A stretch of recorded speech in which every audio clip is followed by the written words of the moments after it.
Sir ಆಗಲೇ mention ಮಾಡ್ಬೇಕಾದ್ರೆ ಹೇಳ್ತಿದ್ರಿ 1816ನೇ ಇಸ್ವಿ ಇದೇ ಉದ್ಯಾನ ನಗರಿ ಬೆಂಗಳೂರಿನಲ್ಲಿ ಭೂಕಂಪ ಆಯಿತು, ಒಂದಷ್ಟು ಎಫೆಕ್ಟ್ ಆಯಿತು ಅಂತ. ಸರ್ ಒಂದಷ್ಟು ಹೆಚ್ಚಿನ ಮಾಹಿತಿ ಇದ್ರೆ ಬೇಕು ಸರ್, ನಮ್ಗೆಲ್ಲರಿಗೂ ಗೊತ್ತಾಗಬೇಕು ಏನಾಯ್ತು ಅವತ್ತು ಅಂತ ಸರ್. ಅದೇ 1816ರ ಘಟನೆ ಏನು ನಡೆದಿತ್ತು ಅದು ಟೆಕ್ಟಾನಿಕ್ ಅರ್ಥಕ್ವೇಕಲ್ಲ, ಅದು ನಾನ್ ಟೆಕ್ಟಾನಿಕ್ ಅರ್ಥಕ್ವೇಕು, ನಿಯೋ ಟೆಕ್ಟಾನಿಕ್ ಅರ್ಥಕ್ವೇಕ್ ಅಂತ ಹೇಳ್ತೀವಿ. ಬೆಂಗಳೂರು ಈ ನಮ್ಮ ದಕ್ಷಿಣ ಪ್ರಸ್ಥಭೂಮಿ ಏನಿದೆ ಪ್ಲಸ್ ಪಶ್ಚಿಮ ಘಟ್ಟಗಳು, ಇಲ್ಲಿ ಆಗಾಗ್ಗೆ ನಿಯೋ ಟೆಕ್ಟಾನಿಕ್ ಆ್ಯಕ್ಟಿವಿಟಿ ನಡೀತಾ ಇರುತ್ತೆ. ಲ್ಯಾಂಡ್ ರೈಸ್ ಆಗ್ತಾ ಇರುತ್ತೆ, slow movement due to some reason. ಈಗ ವೆಸ್ಟರ್ನ್ ಘಾಟ್ಸು ಕೂಡ ರೈಸ್ ಆಗ್ತಾ ಇದ್ದಾವೆ. ಯಾತಕ್ಕೆ ಕಾರಣ ಅಂದರೆ ಅರೇಬಿಯನ್ ಸೀನಲ್ಲಿ ಮತ್ತು ಬೇ ಆಫ್ ಬೆಂಗಾಲ್ನಲ್ಲಿ ಸೆಡಿಮೆಂಟೇಷನ್ ಆಗ್ತಾ ಇರುತ್ತೆ. ಈ ನದಿಗಳೆಲ್ಲ ಮೆಕ್ಕಲು ಮಣ್ಣನ್ನು ಹೊತ್ಕೊಂಡು ಹೋಗಿ ಆ ಸಮುದ್ರ ತಳದಲ್ಲಿ ಹಾಕ್ತಾ ಇರುತ್ತೆ. ಹೀಗಾಗಿ 10 ಮೀಟರ್ 100 ಮೀಟರ್ ಸೆಡಿಮೆಂಟೇಷನ್ ಆಗುತ್ತೆ ಈ ಇದರಲ್ಲಿ.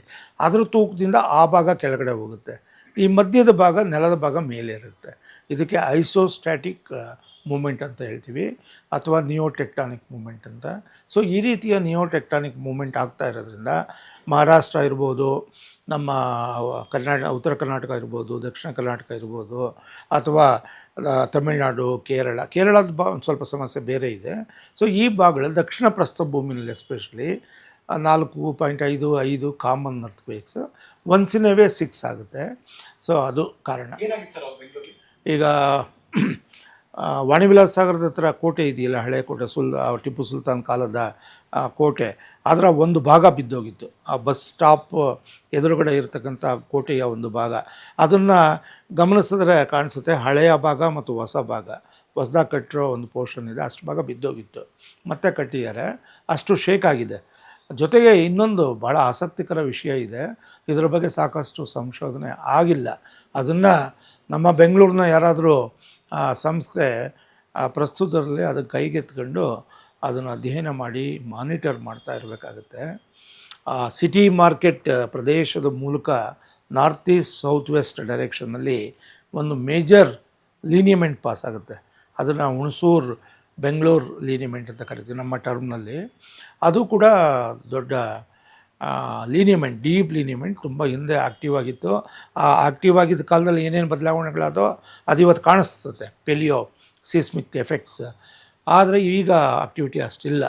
ಆದರೆ ಮುಂದೆ ಅದೇನಾದರೂ ಆ್ಯಕ್ಟಿವ್ ಆದರೆ ಮಾನಿಟ್ರ್ ಮಾಡಬೇಕಾಗುತ್ತೆ. ಹಾಗಾಗಿ ಒಂದು 2-3 ತಿಂಗಳಿಗೊಂದು ಸರಿ ಕೆಲವು ನಿರ್ದಿಷ್ಟ ಸ್ಪಾಟ್ಗಳಿಗೋಗಿ ಅಲ್ಲಿ ಏನು ಗ್ರೌಂಡ್ ಚೇಂಜಸ್ ಆಗ್ತಾಯಿದೆ ನೋಡಿ. ಒಂದು ಯಾವುದೇ ದೊಡ್ಡ ಭೂಕಂಪ ಆಗೋದಕ್ಕೆ ಮುಂಚೆ ಗ್ರೌಂಡ್ ಚೇಂಜಸ್ ಆಗುತ್ತೆ, ಸಾಕಷ್ಟು ಗ್ರೌಂಡ್ ಚೇಂಜಸ್, ಸಿಂಪ್ಟಮ್ಸ್ ಇರುತ್ತೆ. ಅದನ್ನು ಸ್ಟಡಿ ಮಾಡಬೇಕು ಭೂವಿಜ್ಞಾನಿಗಳು, ಟೀಮ್ ಆಫ್ ಜಿಯಾಲಜಿಸ್ ರೆಕಾರ್ಡ್ ಮಾಡ್ಕೋಬೇಕು.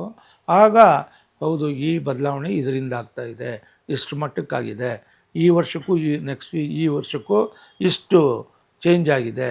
ಸೊ ಅದರ ರೇಟ್ ಆಫ್ ಚೇಂಜ್ ನೋಡಿಕೊಂಡು ಅದನ್ನು ಮುಂದೆ ಯಾವ ರೀತಿ ದೊಡ್ಡ ಘಟನೆ ನಡೀಬೋದು ಅಂತ ನಾವು. ಬೆಂಗಳೂರಿಗೆ ಎಲ್ಲ ಕಡೆಯಿಂದ ಜನ ಬರ್ತಾರೆ ಸರ್, ಬಿಕಾಸ್ ಬೆಂಗಳೂರು ಚಂದದ ಊರು ಮತ್ತು ಸೇಫ್ ಸಿಟಿ ಅಂತ. ಆ್ಯಸ್ ಎ ಜಿಯೋಲಜಿಸ್ಟ್ ಹೇಳಿ ಸರ್, ಬೆಂಗಳೂರು ನಿಜವಾಗ್ಲೂ ಸೇಫ್? ಹೌದು, ಇದುವರೆಗೂ ನಾವೆಲ್ಲ ನಂಬಿದ್ದೀವಿ ಸೇಫು ಅಂತ. ಯಾಕೆಂದರೆ ಇಲ್ಲಿ ಗಟ್ಟಿ ಶಿಲೆಗಳಿವೆ. ಯಾಕೆ ಗ್ರಾನೈಟ್ ಮತ್ತು ನೈಸ್ ಮತ್ತು ಕೆಲವು ಪ್ರದೇಶಗಳಲ್ಲಿ ಡೈಕ್ ರಾಕ್ಸ್ ಕೂಡ ಇದೆ, ಡಾಲ್ರೈಟ್ ಡೈಕ್ಸ್, ಇವೆಲ್ಲವೂ ಗಟ್ಟಿ ಬಂಡೆಗಳು. ಸೊ ಅದರಿಂದಾಗಿ ಬಿಲ್ಡಿಂಗ್ ಕಟ್ಟಿದ್ದಾರೆ, high rise building. So massive vertical stresses ಸಾಕಷ್ಟು ಕ್ರಿಯೇಟ್ ಆಗಿದೆ, ಆದರೂ ಕೂಡ ತಟ್ಕೊಂಡಿದೆ. ಬಟ್ ಇದೇ ರೀತಿ ಪರಿಸ್ಥಿತಿ ಚೆನ್ನೈನಲ್ಲೋ ಕಲ್ಕಟ್ಟಾದಲ್ಲೋ ಇದ್ದಿದ್ರೆ ಆಗ್ತಿರಲಿಲ್ಲ. ಕಲ್ಕಟ್ಟಾದಲ್ಲೆಲ್ಲ ಲೂಸ್ ಮಣ್ಣು, ಹುಗ್ಲಿ ನದಿಯ ಸೆಡಿಮೆಂಟ್ಸ್, ಅಂಥ ಕಡೆ ಈ ಹೈರೈಸ್ ಬಿಲ್ಡಿಂಗ್ ಕಟ್ಟಿದ್ರೆ ಆಗಲ್ಲ. ಸೊ ಕೊಲ್ಯಾಪ್ಸ್ ಆಗುತ್ತೆ. ಡೆಲ್ಲಿನಲ್ಲಿ ಇದೇ ಸಮಸ್ಯೆ.